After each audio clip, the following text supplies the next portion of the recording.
Good afternoon or early evening as it is. We're really delighted that you're with us for a very special presentation.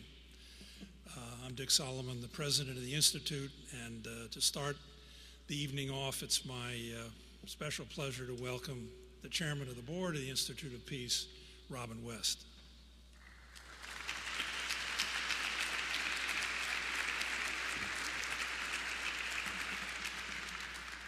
Thank you, Dick.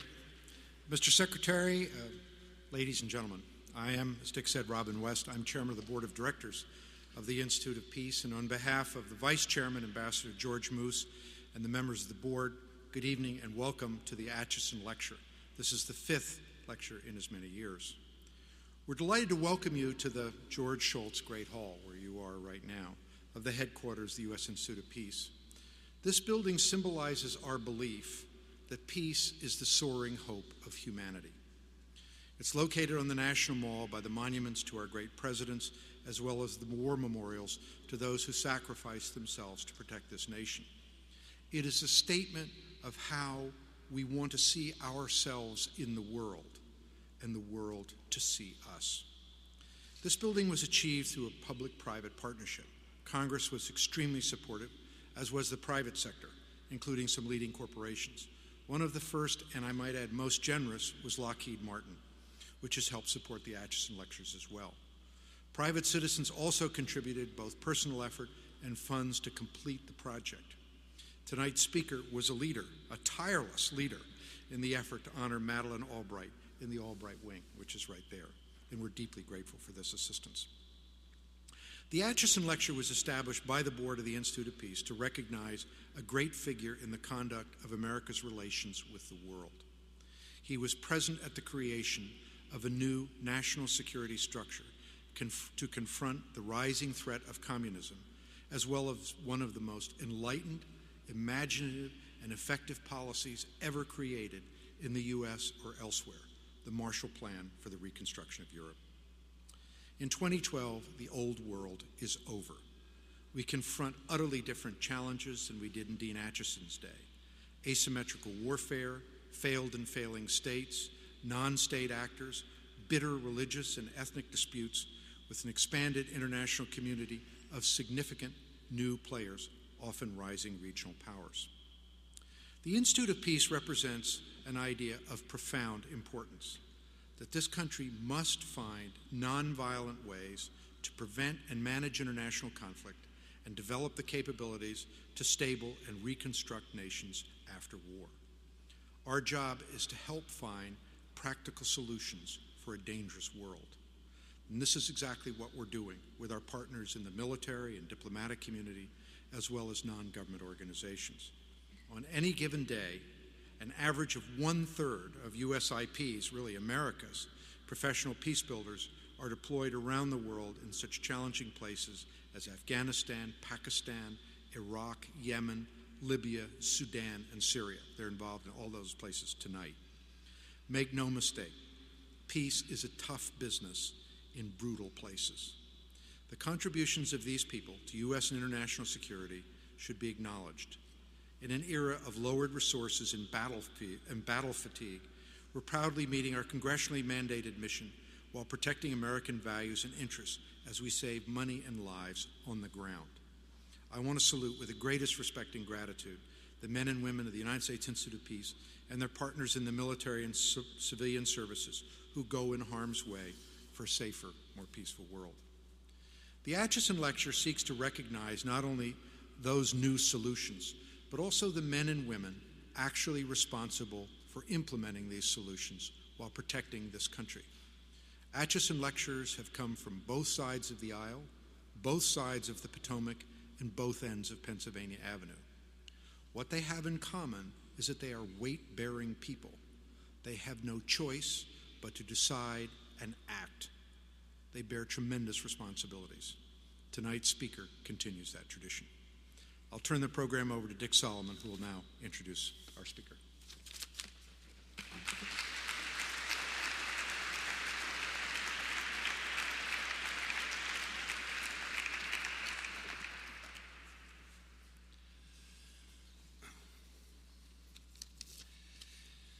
It really is a special honor to have Secretary Panetta with us this evening. He is a unique and a distinguished American who gives luster to the Acheson Lecture Series. He's an exceptional public servant, a longtime supporter of the Institute of Peace, and as Secretary of Defense, an ex officio member of our board of directors. The Secretary, as a private citizen, was also a supporter of our permanent headquarters project. And this facility, as Chairman West has just observed, is a monument to our national commitment to build a more peaceful world. Burdened as we've been this past decade by the wars in Iraq and Afghanistan, it's all the more important to remember that the promotion of peace is a fundamental national purpose of America's engagement with the world.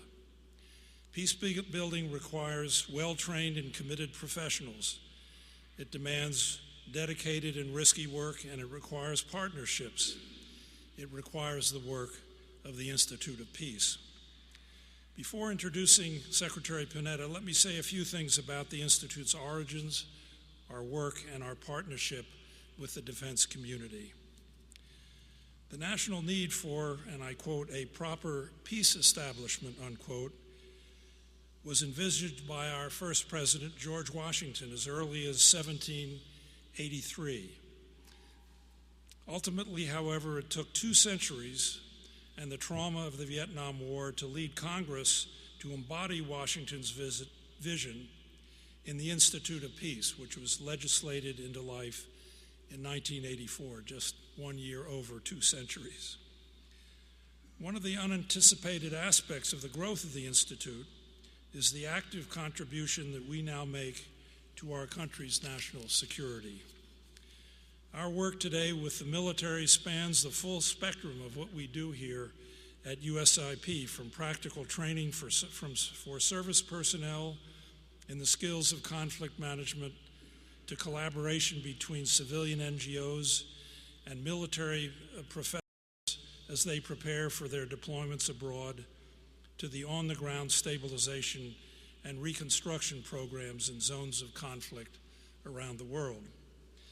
The Institute's activities on the ground in Iraq and Afghanistan over the past decade have enabled us to build strong partnerships throughout the military, among the ranks, with division, brigade, and battalion command staff, and with leaders such as Generals Petraeus and Odierno, Admiral Mullen, and Admiral Roughead. Senior administration officials, members of Congress, and others make special requests of the Institute, taking advantage of our unique standing as an independent, bipartisan, and agile organization, a center of innovation in matters of conflict management. We're asked to undertake important policy assessments on issues such as reforming the United Nations, preventing genocidal violence, and reviewing the quadrennial defense review process or our country's strategic posture.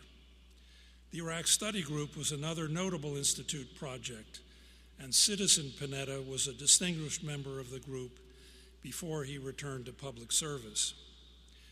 One of our more recent contributions has been in collaboration with the U.S. Army's Peacekeeping and Stability Operations Institute up at Carlisle Barracks. USIP compiled and published the first ever Army field manual on stabilization and reconstruction work, which is a how-to guide for the military and civilians who are rebuilding countries that have been ravished by war. The world of the 21st century, as Robin West has indicated, presents dramatically new challenges to our national security, certainly when we compare them with the challenges we face in the violent century now past. And that's why I believe the most important work of the Institute of Peace is yet to come. In the 28 years since the Institute was created, our mission has expanded because the role of the United States as a world leader for security and peace has been dramatically transformed. The Institute's contributions are ever more relevant as we partner with agencies of our government, with other countries, with non-governmental organizations, and with the private sector in building what are referred to as whole-of-community efforts for conflict management. And today we deal with a world burdened with the challenges of nuclear proliferation, terrorism, failed states, ethnic and religious conflict, and the instabilities of economic globalization. As Chairman West noted, the Dean Acheson Lecture Series provides a podium for our most important national leaders. So let me say a few words about Leon Panetta. There are few officials in public service today who have Secretary Panetta's exceptional range of experiences. His 16 years in Congress were followed by service in the executive branch as Director of the Office of Management and Budget, President Clinton's Chief of Staff, and subsequently President Obama's Director of the CIA, and of course now Secretary of Defense.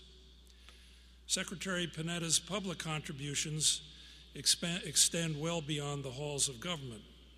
Before he arrived at the CIA, he and his wife Sylvia directed the Panetta Institute for Public Policy based at California State University. His institute is a nonpartisan, not-for-profit center that seeks to instill in young men and women the virtues and the values of public service. Of all of his public service, it's, I would suspect, too much to say that the highlights of his career have been his contributions to the Iraq Study Group and his support for the construction of this permanent headquarters for the Institute of Peace. Yet every day, as I come to work, I see from my office window, a few stories up, the hallowed ground of the National Cemetery. I see the roof of the Pentagon, and Abe Lincoln is watching us over there from his memorial just across from the National Mall, close by the Korean War and the Vietnam Veterans Memorial. This dramatic building and its special location make us ever aware of the challenge and the opportunity, indeed the responsibility, for us to better fulfill our congressional mandate of making the United States a leader, a world leader in peacemaking. So with those words of welcome, Secretary Panetta, thank you so much for giving us your time and your wisdom. Please join me in welcoming the 23rd Secretary of Defense.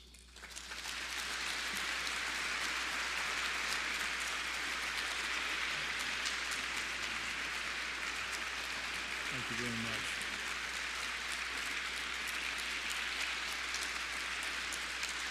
Thank you. Thank you, Dick, for that very kind introduction, and thank you for the invitation to deliver the 5th Dean Acheson Lecture. Dick, let me start by commending you on 2 decades of leadership here at the U.S. Institute of Peace. And I also want to wish you the very best as you prepare to step down after a long and distinguished tenure here. Don't get too comfortable in retirement. Comes from somebody who knows what the hell I'm talking about. I'm proud to have served in the House when we passed the bill that established this institute back in 1984. Under your leadership, this institute has transformed itself from a research center into an organization that provides invaluable expertise to prevent, to mitigate, to manage conflict throughout the world, deploying staff to Iraq, to Afghanistan, to Libya, and to other conflict zones. And that is really what was envisioned when we were working on the legislation at the time, was not to just have a research facility, but a facility that would actively engage in the effort to preserve peace. I did have the honor of serving as a member of the Iraq Study Group, which was indeed supported and staffed by the Institute. It was chaired, as you know, by former Secretary of State Jim Baker and former Congressman Lee Hamilton. And I truly believe that the report of the Iraq Study Group made a very important contribution to the debate and to the strategy that ultimately brought that war to a responsible end. The Institute's work has saved lives, and it's enhanced our national security. In doing so, it really has stayed true to the spirit of the man whose legacy we celebrate tonight, Dean Acheson. The historian Arthur Schlesinger once observed that in a city of gray and anonymous men, Dean Acheson stood out like a noble monument from another and more vivid era. Indeed, 60 years after serving as Secretary of State, and more than 40 years after his death, Acheson's unique blend of strategic brilliance and personal bravura are, I believe, well remembered in this town. Having just enjoyed the hospitality of your cocktail reception, I'm reminded of the time when a newly elected President Kennedy paid a call on Acheson at his Georgetown home. Acheson offered him a martini, but Kennedy declined and asked for tea instead. That deeply offended Acheson. After all, according to a friend, he never trusted a man who wouldn't have a stiff drink with him. I know I would have been his very dear friend. In fact, I learned that Acheson and I share more than a love of a stiff drink. We both rose to prominence in the executive branch when we were both relatively young. And we were both fired from our jobs. Acheson was fired from Treasury by FDR in 1933. And I was fired from the Office for Civil Rights by President Nixon in 1970. In both of our cases, we first heard about it from the press. Acheson was eventually rehired by Roosevelt at the beginning of his third term. I was never in danger of being rehired by President Nixon. And I made the wise decision to go back to California. The nation is indeed very fortunate to have had the service of Dean Acheson. There's perhaps no span in time in American history when the country faced more international turmoil, uncertainty, and conflict than the decade during which Dean Acheson served at the State Department. It began just months after Pearl Harbor in 1941 and extended through the Truman administration. Despite our victory in World War II, when Acheson became Secretary of State in 1949, the global security landscape was ominous. Stalin was at the height of his power, Western Europe lay in ruins, and we faced a crisis over the Soviet blockade of Berlin. Within months, the Soviet Union would test its first atomic bomb, and North Korea would invade the South.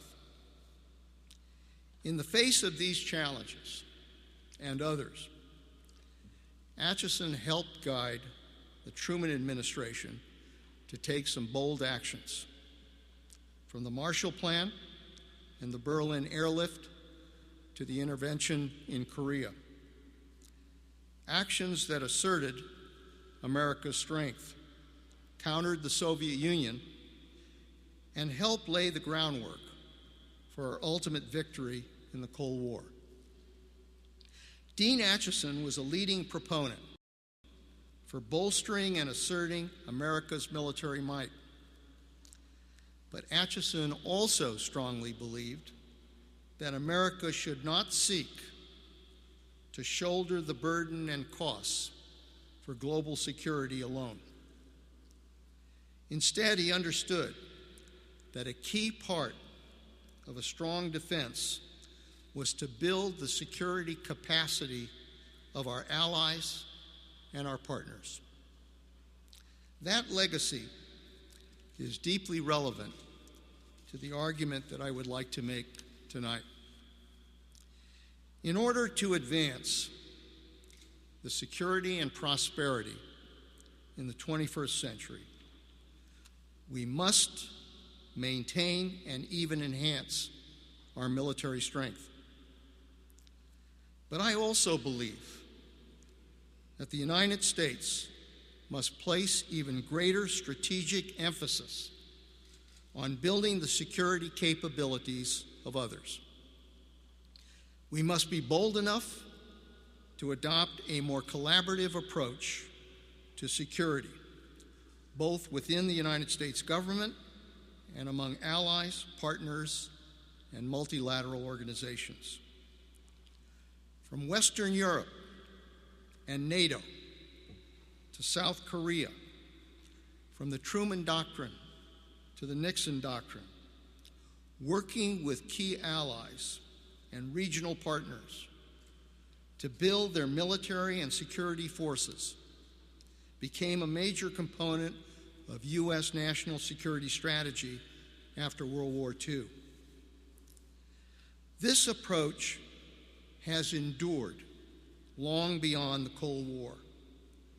And for the United States military, it has gained new and appropriate importance as a mission in the decades since 9/11. In 2006, the same year as the Iraq Study Group convened, the Department of Defense's Quadrennial Defense Review recognized the critical importance of having the authorities and resources to perform what it called building partnership capacity. Since then, as the United States helped turn the tide in Iraq and Afghanistan, confronted terrorism in the FATA, in Yemen, in the Horn of Africa, and the Philippines, and participated in the NATO operation in Libya that helped bring down Qaddafi. The approach of working with and through others has only grown in importance to our mission of defending our country. In particular, the task of training, advising, and partnering with foreign military and security forces has moved from the periphery to become a critical skill set across our armed forces. It is in many ways the approach that this institute has promoted for nearly 3 decades. Standing up the Iraqi security forces was central to our ability to bring the war to a responsible conclusion last December. Achieving our goal in Afghanistan similarly depends on building an Afghanistan that can secure and govern itself, a reality that is now guiding the strategy that General Allen is implementing on the ground as commander of the NATO effort. As the war in Afghanistan begins to wind down, the United States has an opportunity to begin to focus on other challenges and opportunities for the future. But as we do so, the United States is grappling with a deficit and a debt problem that has led Congress to require us to achieve significant savings, nearly $500 billion in savings over the next decade. Unlike past defense drawdowns, and we have experienced those throughout the past. Oftentimes, the threats the country was facing appeared to diminish. But today, we still confront many challenges and many threats. The continuing threat of violent extremism, even though we've done significant damage to Al-Qaeda in Pakistan, we continue to have terrorism in Yemen, in Somalia, in North Africa. We confront the threat of weapons proliferation. We confront the threat of cyber intrusions. We continue to experience cyber attacks every day. It is, without question, the battlefield of the future. We continue to see the destabilizing behavior of nations like Iran and North Korea, the rise of new powers across Asia, and the dramatic changes that we've seen unfold across the Middle East and North Africa. These challenges, coupled with a new fiscal reality, led us to reshape our priorities with a new defense strategy for the 21st century. It is a strategy that places a greater emphasis on building the capabilities of others to help meet the security challenges of the future and to sustain a peaceful and cooperative international order. The strategy is built on 5 key elements. First, we know we're going to be smaller and leaner. That's a reality. But we must remain agile, flexible, quickly deployable, and on the cutting edge of technology. Second, we must remain strong enough to confront aggression and defeat more than one enemy at a time. If we face the threat of a land war in Korea, we have to be able to deal with that at the same time we deal with the possibility of closure of the Straits of Hormuz. And we feel we've maintained that capability. Third, we will also continue to invest in the capabilities of the future. Yes, we obviously have to meet our responsibility with regards to reducing the deficit burden. But at the same time, we also need to invest.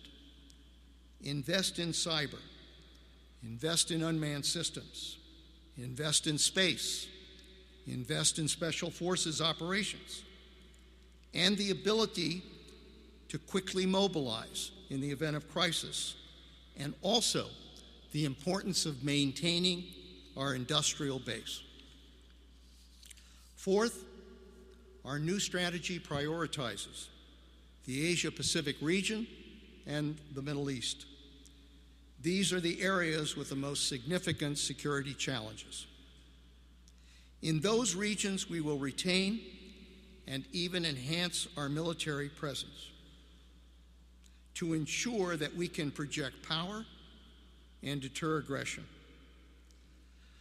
But we are also going to help more nations share the responsibilities and the costs of providing security by investing in alliances and partnerships, as I explained at the Shangri-La Dialogue earlier this month.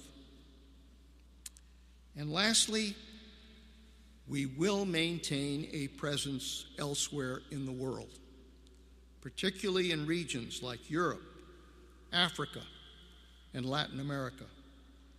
We must use our best skills and our assistance to build new alliances, new partnerships throughout the world by engaging in exercises, in training, in assistance, and in innovative rotational deployments. The benefits of this emphasis on a partnered approach to security were apparent to me during a trip that I took to Colombia in April. There, the United States has spent years training and equipping the military to take on the FARC, the narco-trafficking terrorist organization that has plagued that nation and others. Not only has Colombia made significant gains over the past few years against the FARC, it is stepping up to help combat illicit trafficking in Central America. Colombia is now one of 14 countries working cooperatively to disrupt narco-traffickers in Central America. I also visited Brazil and Chile and saw impressive demonstrations of their growing military capabilities that are enabling them to contribute to security in Central America, in Africa, and across the globe. What I saw in these countries reinforced a new reality. In the past, the United States often assumed the primary role of defending others. We built permanent bases. We deployed large forces across the globe to fix positions. We often assumed that others were not willing or capable of defending themselves. Our new strategy recognizes that this is not the world that we live in anymore. But implementing this new strategy will demand adjustments across the entire national security apparatus. Tonight, let me outline a department-wide initiative, Building Partnerships in the 21st Century. Its fundamental purpose is to improve our security cooperation across three broad areas. First, by taking a strategic approach to security cooperation and making sure that we have comprehensive and integrated capabilities in key regions in order to confront critical security challenges. Second, ensuring the Defense Department continues to enhance sets and capabilities that are needed to build and sustain partnerships. And third, streamlining the department's internal processes to speed up and improve security cooperation programs, and working with the Department of State and Congress to do the same. Let me talk about the first point, which is a comprehensive and strategic approach to security cooperation. I've urged the department to develop innovative approaches to meeting future security challenges, approaches that take better advantage of the opportunities for partnership and help us to more effectively advance a common security vision for the future. To that end, I've directed all of the geographic combatant commanders to think and plan strategically when it comes to security cooperation, including all of their regional activities, from joint exercises, exchanges, operations, to more traditional forms of security assistance. During the Cold War, U.S. partnership efforts were principally directed at countering a single adversary, the Soviet Union. In the 21st century, we must build partnerships that enable us to better meet a wider range of challenges. To that end, I see us building networks that leverage our unique capabilities and the unique strengths of our allies and partners that share common interests to confront the critical challenges of the future. That means continuing to work with nations in the Horn of Africa, the Middle East, and Asia to counter violent extremism. It means working with partners in the Persian Gulf to strengthen their ability to counter Iran's destabilizing activities. And it means advancing collaborative efforts with Israel to deploy systems like Iron Dome, which protects Israeli citizens against the threat of rockets. It means investing in new capabilities with allies in Northeast Asia, such as missile defense to counter North Korea. We will also work to strengthen the maritime security and humanitarian assistance capabilities of key partners in the Indian Ocean and in Southeast Asia. We will work with partner nations in the Western Hemisphere to tackle the challenge of illicit trafficking and response to natural disasters. And we will strengthen NATO's capabilities in missile defense, meet our Article 5 commitments, and ensure that we can conduct expeditionary operations with our European allies. And we must ensure that they can assume a greater burden of the responsibility when we do engage. These networks will be supported by innovative small footprint deployments of U.S. forces and capabilities to key strategic locations around the globe, from northern Australia to Singapore, from Djibouti to Rhoda. Combined with our traditional forward presence and other capabilities, these deployments will enhance our ability to train and to operate with partners and to respond to future crises.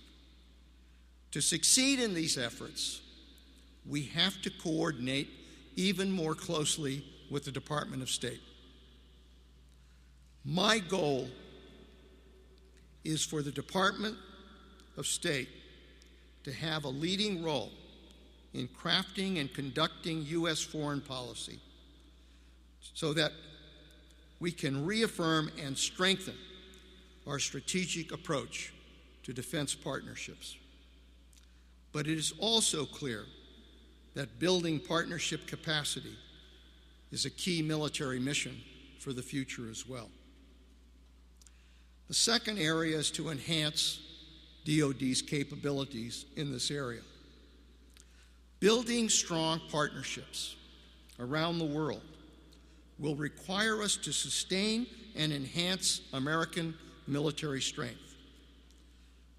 But all of the military services and the department as a whole also must adapt as partnering with foreign militaries becomes even more of a mainstay of the U.S. defense strategy.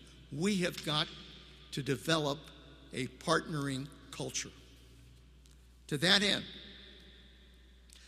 these security cooperation capabilities and skill sets, once considered the exclusive province of the Special Operations Community, will need to be built up and retained across the force and among civilians. In particular, it is critical that we invest in language training and in cultural expertise throughout the department.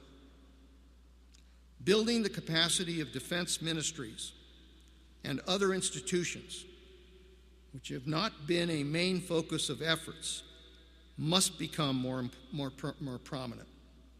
We need to work collaboratively with state, with USID, and non-governmental organizations to help partner countries so that they can modernize and reform in a way that contributes to regional security. The U.S. Army's plan to align a brigade combat team with each regional combatant command, which will be rolled out next year with Africa Command, is one example of the kind of approach that will boost our partnership capabilities and regional expertise. And more broadly, I want to see the military retain the hard-won capability to train and advise foreign security forces in support of stability operations, like in Iraq and Afghanistan. But I also want us to become better at working with more capable security partners on our shared security interests, particularly rising powers like Brazil and India can make significant and positive contributions to global security and global prosperity. And lastly, streamlining processes. To better partner with our more capable friends and allies requires that we make our security cooperation processes more efficient and more agile. As part of this effort, we are working with the State Department to ensure that our new and most flexible security cooperation tools, particularly the new Global Security Contingency Fund, are used to their maximum advantage. These dual key programs, which require approval by me and by Secretary Clinton, have been a big step forward to create incentives for collaboration. But our security cooperation programs still rely on a patchwork of different authorities, different funding, different rules governing defense exports that depend on processes that are truly cumbersome and were built during the Cold War. I strongly support efforts to achieve comprehensive reform in these areas through legislation. But I've also directed the Department of Defense's senior leadership team to streamline and strengthen those security cooperation procedures that are under our control and that maximize our use of the highest priority and most effective programs. We've also made substantial progress in facilitating defense trade with a broad range of allies and partners, an area I believe of critical importance to both our national security and the global economy. As one indication, annual U.S. government foreign military sales have grown from an average of about $12 billion at the beginning of the last decade to an average of roughly $38 billion over the last 3 years. There's also been a tremendous growth in cooperative acquisition efforts with our allies and with our partners, including the Joint Strike Fighter and the NATO Alliance Ground Surveillance programs, and in U.S. industry's direct commercial sales of defense equipment and services abroad. Defense trade is a promising avenue for deepening security cooperation with our most capable partners. Our ongoing work in reforming our export control system is a critical part of fostering that cooperation. Each transaction creates new opportunities for training, for exercises, for relationship building. It also supports our industrial base, with roughly 1/3 of defense industry output supported by defense exports. This is important for American jobs and for our ability to invest in new defense capabilities for the future. India is one such country that would benefit from changes to our system. While in New Delhi earlier this month, I announced that my deputy, Ash Carter, will work with Indian counterparts to streamline our respective bureaucratic processes to better enable defense trade. It's clear to me that there is more that can be done to facilitate defense cooperation with our traditional allies and our new partners alike. We are working to make U.S. government decision-making simpler, faster, and more predictable for our partners. This means better anticipating their needs ahead of time, fast-tracking priority sales, and incorporating U.S. exportability requirements up front in the development process. A new special defense acquisition fund is allowing us to begin procuring long lead, high demand items in anticipation of our partner requests. And we've also built expeditionary requirements generation teams that send acquisition experts abroad to help our allies better define and better streamline their requests. And a proposed Defense Coalition Repair Fund will allow us to repair equipment in anticipation of partner requests. All of these efforts are a priority for me and for the Department of State, and I firmly believe that judicious sales and transfers of capabilities to responsible governments are vital in maintaining peace and in deterring would-be aggressors.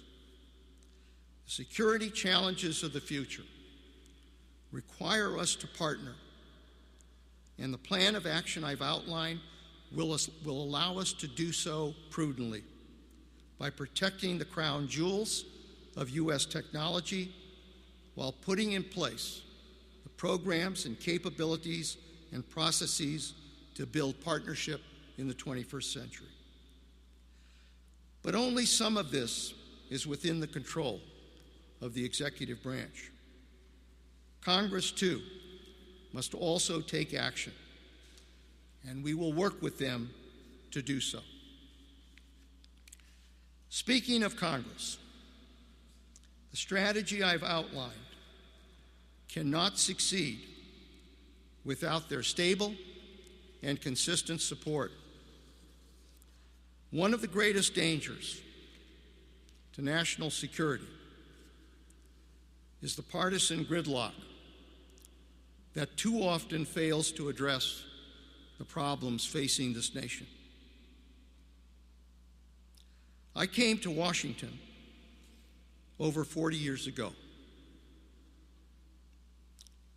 and am part of a different generation. When I first went to the Senate as a legislative assistant, there were bold leaders like Senators Mansfield, Aiken, Dick Russell, Jacob Javits, Henry Jackson, Bill Fulbright, Everett Dirksen, and others, Republicans and Democrats, who were willing to work together to meet our domestic and our foreign challenges. Even when I was a member of Congress, I saw Speaker Tip O'Neill and Congressman Bob Michel work with Senators Bob Dole and George Mitchell to address important budget, social security, and foreign crises together. Too often today, the nation's problems are held hostage to the unwillingness to find consensus and to find compromise. And in the face of that gridlock, artificial devices like sequester are resorted to in order to force action. But in the absence of action, sequester could very well threaten the very programs critical to our national security, both defense and domestic. Any new defense strategy is dependent on new and innovative deployments, on diplomacy, on assistance, and it must rest on a reliable political system prepared to make decisions on behalf of the national security. That is a critical ingredient to the success of the partnership strategy I just outlined. It is clear that even as we turn the page on a decade of war, the international security environment will remain complex and threatening.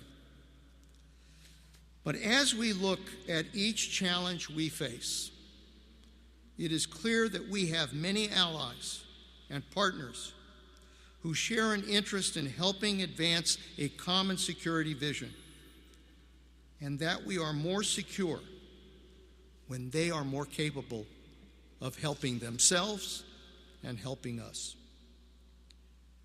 Nearly 50 years ago, and more than a decade after he left government, Dean Acheson wrote an article called, and I quote, "The Practice of Partnership," unquote.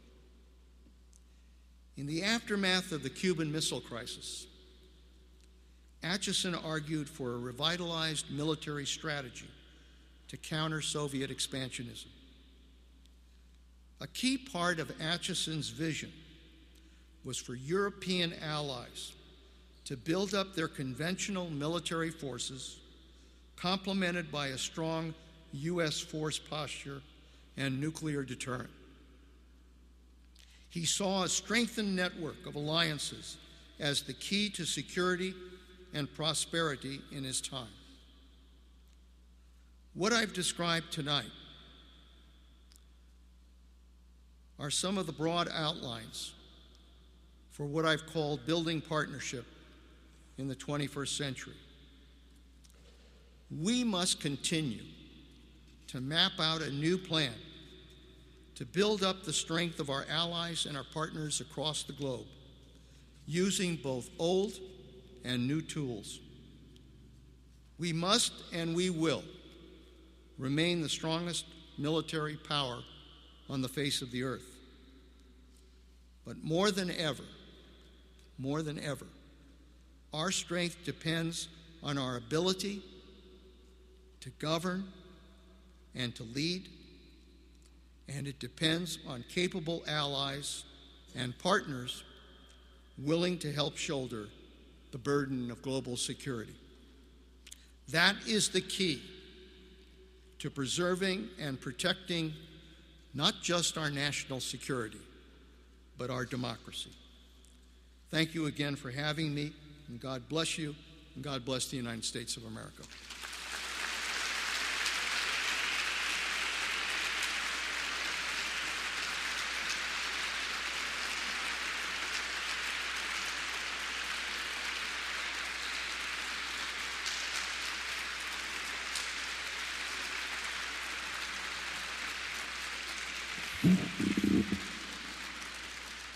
Mr. Secretary, thank you so much for your vision and for your support for what the Institute is all about. And we'd like to share with you a recognition of the earlier Acheson lectures.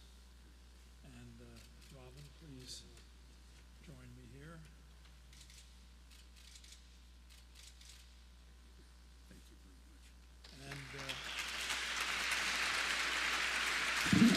And we have another,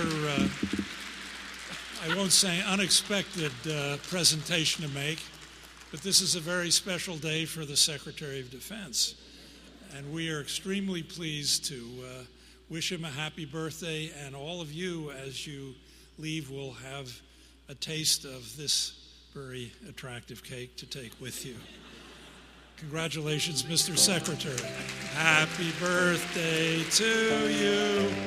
Happy birthday to you. Happy birthday, Mr. Secretary. Happy birthday to you. And many more. It's important not to take things too seriously. Really. Thanks a hell of a lot. We didn't put all the candles we could have. I know. Thank you. Thank you.